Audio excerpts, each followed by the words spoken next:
হঠাৎ করে যদি মিষ্টি কিছু খেতে মন চায় তাহলে এই নরম তুলতুল রসালো দোকানের মতো মিষ্টিটা আপনারা বাড়িতে তৈরি করে নিতে পারেন খুব কম খরচে। খেতে কিন্তু দারুণ লাগবে, মুখে দেওয়ার সাথে মিলিয়ে যাওয়ার মতো। আর যাকেই তৈরি করে খাওয়াবেন প্রশংসা করতে কিন্তু বাধ্য হবে। কতটা রসালো হয়েছে দেখুন। খুব কম খরচে এই মিষ্টিটা বানিয়ে নেওয়া যায় আর খেতে কিন্তু দারুণ হয়। দেখে চেনার উপায় নেই যে এই মিষ্টিগুলো বাড়িতে তৈরি করে নেওয়া হয়েছে। নমস্কার বন্ধুরা, নতুন একটা পর্ব দেখার জন্য আপনাদের জানাই স্বাগত। কাজলি ভিলেজ ফুড রান্নাঘরে প্রতিদিনের মতো আজকে আবারও নতুন রেসিপি নিয়ে চলে এসেছি। আজকে খুব কম খরচে আর কোনো রকমের ছাড়া কাটানো ঝামেলা ছাড়াই একদম দোকানের মতো নরম তুলতুলে রসালো মিষ্টি বানিয়ে দেখাবো। আশা করছি আপনাদের অনেক বেশি ভালো লাগবে। তাহলে চলুন দেখে নেওয়া যাক আজকে মিষ্টি রেসিপি। সবার প্রথমে একটা বাটি নিয়ে নেব। বাটিতে নেব ছোট বাটি মেপে 1 বাটি আটা, আর নেব হাফ বাটি গুঁড়ো দুধ। যেহেতু এখানে আমি ছানা ছাড়া মিষ্টিটা তৈরি করছি সেই কারণে একটু দুধ দিলে খেতে বেশি ভালো লাগবে। আর নেব 4 চামচ মেপে হাফ চামচ বেকিং সোডা। এখানে কিন্তু পাউডার ব্যবহার করা যাবে না, সোডাটাই ব্যবহার করতে হবে। এবার শুকনো উপকরণগুলো ভালো করে একটু মিশিয়ে নেব। এবার এই চামচ মেপে 3 থেকে 4 চামচের মতো নিয়ে নেব ঘি। ঘিটা একটু বেশি করে দিয়ে ময়াম দিয়ে নিলে দেখবেন মিষ্টিগুলো অনেক ভালো হবে খেতে। এবারে ঘিয়ের সঙ্গে হালকা হাতে একটু ঘষে ঘষে ভালো করে ময়াম দিয়ে নেব। ঘি দিয়ে ময়াম দিতে দিতে দেখবেন এটা কিন্তু একদম সফট আর মসৃণ হয়ে যাবে, খুবই ভালো হবে। এখানে আমি ঘি দিয়ে ময়াম দিচ্ছি, আপনারা চাইলে কিন্তু সাদা তেলটা দিয়েও ময়াম করে নিতে পারবেন। তবে ঘি দিয়ে ময়াম দিলে দেখবেন মিষ্টিগুলো খেতে কিন্তু অনেক বেশি ভালো লাগবে আর তার সাথে ফ্লেভারটাও কিন্তু খুব সুন্দর আসবে। চেষ্টা করবেন একটু ঘি দিয়ে ময়াম দিয়ে নেওয়ার। এই যে দেখুন এইভাবে আলতো হাতে একটু ঘষে ঘষে ময়াম দিতে দিতে এটা কিন্তু খুব সুন্দরভাবে একদম সফট হয়ে গেছে। আর এক জায়গায় হাত দিয়ে এইভাবে জড়ো করে ধরলে দেখবেন খুব সুন্দর একটা ডো হয়ে যাচ্ছে, আবারও ভেঙে দিলে কিন্তু ঝুরঝুরে হয়ে যাচ্ছে। এইভাবেই কিন্তু একটু ভালো করে ময়াম দিয়ে নিতে হবে। এবার এখানে জল নিয়েছি, অল্প অল্প করে জল দিয়ে খুব সুন্দর একটা নরমটাকে ডো বানিয়ে নেব। জলটা কিন্তু বারে বারে দিতে হবে।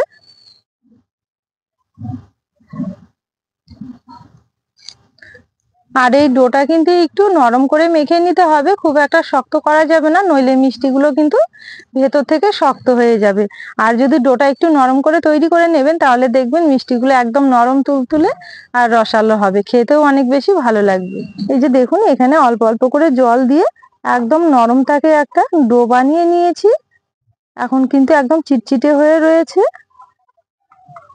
ঠিক এইভাবেই ডোটা কিন্তু একটু নরম করে করে নিতে হবে। এবার এখানে সামান্য একটু ঘি নিয়েছি, ঘিটা হাতের মধ্যে নিয়ে নেব। এই ঘিটা দেওয়ার পর দেখবেন আর হাতে একটুও কিন্তু লেগে থাকবে না। এবার ঘিটুকুন দিয়ে এইভাবে আবার একটু ভালো করে মেখে নেব। এই ঘিটা দিয়ে এইভাবে মেখে নিতে নিতে দেখবেন একদম ডোটা কিন্তু চিটচিটে আর হয়ে থাকবে না, একদম গোল হয়ে যাবে। আলতো হাতে এইভাবে একটু সমান করে নিতে হবে। এই যে দেখুন ঘি দিয়ে খুব ভালো করে আবারও মেখে নিয়েছি আর একদম এখন নরমটাকে একটা ডো বানিয়ে নিয়েছি আর ডোটা কিন্তু একদম সফট হয়ে গেছে। ঠিক এইভাবেই কিন্তু মিষ্টির জন্য ডোটা তৈরি করে নিতে হবে। এবার এখান থেকে অল্প অল্প করে লেচি কেটে নেব মিষ্টিগুলো তৈরি করে নেওয়ার জন্য। এই যে দেখুন এই মাপে কেটে নিয়েছি। এবার মিষ্টির শেপ দিয়ে নেব। আজকের মিষ্টিগুলো একটু গোল করে তৈরি করব, সেই কারণে শেপটা গোল করে দিয়ে নেব। এই যে দেখুন খুব সুন্দরভাবে এখানে একটা মিষ্টি তৈরি করে নিয়েছি। আজকের মিষ্টিগুলো যেহেতু গোল করে তৈরি করব সেই কারণে একদম গোলভাবে তৈরি করে নিতে হবে। আবারও একটা তৈরি করে দেখাবো। এই যে দেখুন এখানে আবারও খুব সুন্দরভাবে একটা তৈরি করে নিয়েছি। এইভাবে সম্পূর্ণ মিষ্টিগুলো আগে তৈরি করে নেব। এখানে সম্পূর্ণ মিষ্টিগুলো খুব সুন্দরভাবে শেপ দিয়ে নিয়েছি। এবার এগুলো তেল গরম করে ভেজে নেব। এই যে দেখুন এখানে কিন্তু অনেকগুলো মিষ্টি হয়েছে। এবার মিষ্টিগুলো ভেজে নেব, তার জন্য উনুন জ্বেলে একটা কড়াই বসিয়ে দিয়েছি। কড়াইয়ে নিয়ে নেব কিছুটা সাদা তেল।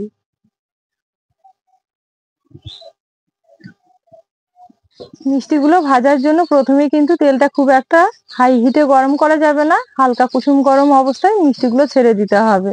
একটা আঙ্গুল দিয়ে এভাবে একটু চেক করে নেব। এখন কিন্তু তেলটা হালকা কুসুম গরম রয়েছে, এই অবস্থায় মিষ্টিগুলো ছেড়ে দেব।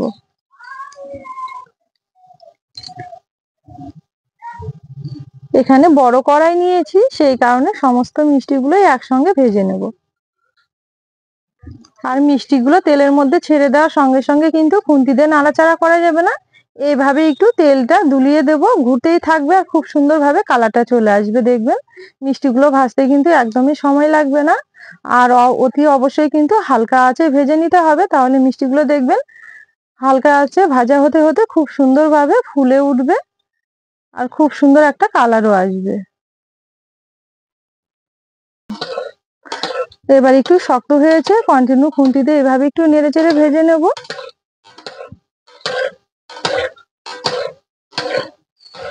এখানে মিষ্টিগুলো খুব সুন্দরভাবে ভেজে নিয়েছি হালকা লাল লাল করে। এবার তেল থেকে তুলে নেব। এই যে দেখুন কত সুন্দর কালার এসেছে। এখানে সম্পূর্ণ মিষ্টিগুলো ভেজে খুব সুন্দরভাবে তুলে নিয়েছি। এই যে দেখুন এখানে সম্পূর্ণ মিষ্টিগুলো ভেজে খুব সুন্দরভাবে তুলে নিয়েছি। আর মিষ্টিগুলোর গা হালকা একটু ফাটা ফাটা হয়েছে, তাতে কিন্তু কোনো অসুবিধা নেই। এগুলো যখন রসের মধ্যে পড়বে দেখবেন খুব সুন্দরভাবে ফুলে একদম টুকটুকো হয়ে যাবে। এবার মিষ্টির জন্য রস তৈরি করে নেব। তার জন্য আবার একটা কড়াই বসিয়ে দিয়েছি। কড়াইয়ে নিয়ে নেব যে বাটি মেপে আমি প্রথমে আটা নিয়েছিলাম, ঠিক ওই বাটি মেপেই 1 বাটি চিনি নিয়ে নেব। আর নেব ওই বাটি মেপে 2 বাটি জল। আর দেব 2টো এলাচ, মুখগুলো একটু ফাটিয়ে দিয়েছি, রসের মধ্যে খুব সুন্দর ফ্লেভার আসবে। এবার নেড়ে চেড়ে চিনিটা গলিয়ে একটা পাতলা টাইপের চিনি রস তৈরি করে নেব। এখানে চিনিটা গলে গিয়ে 3 মিনিট মতো ভালো করে আবার একটু জাল করে নিয়েছি। আর এই চিনির রসটা কিন্তু খুব একটা মোটা করা যাবে না, হালকা একটু চিটচিটে ভাব হবে, তখনই কিন্তু নামিয়ে নিতে হবে। তো চিনির রসটা কিন্তু হয়ে গেছে, এবার নামিয়ে নেব। এই যে দেখুন চিনির রসটা এই মতো হয়েছে, খুব একটা পাতলাও না আবার খুব একটা কিন্তু মোটাও না, তবে কোনো রকমের একটার বা দুটার হয়নি, হালকা একটু চিনিটা গলে গিয়ে চিটচিটে ভাব হয়ে এসেছে। এবার নামিয়ে নেব।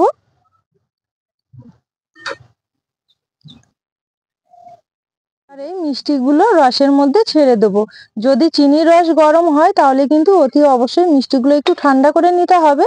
তো এখানে কিন্তু চিনির রসটা হতে হতে মিষ্টিটা খুব ভালো মতো ঠান্ডা হয়ে গেছে। যদি চিনির রস গরম হয় তাহলে কিন্তু মিষ্টিগুলো ঠান্ডা করে নিতে হবে, আর মিষ্টি যদি গরম হয় তাহলে চিনির রসটা একটু ঠান্ডা রসের মধ্যে ছেড়ে দেব।